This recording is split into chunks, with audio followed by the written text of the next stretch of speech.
So, para mapanatili nating soft and moisturize yung lips natin, kailangan natin gumamit nito every night. Ang lips natin kailangan din yan ng lip care. So, kung sa face meron tayong skincare routine, so dapat meron din tayong lip care routine sa gabi.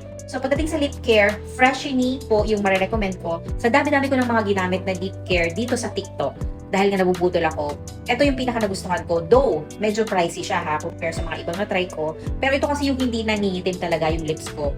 Meron siyang cooling effect once na nilagay mo. And pagising mo sa umaga, nagkakaroon siya ng color. Walang tong lasa, as in cooling effect lang yung mararamdaman nyo. And they have different colors depende kung ano yung bet nyo.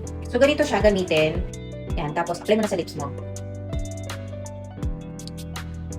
Ayan, ganyan lang siya.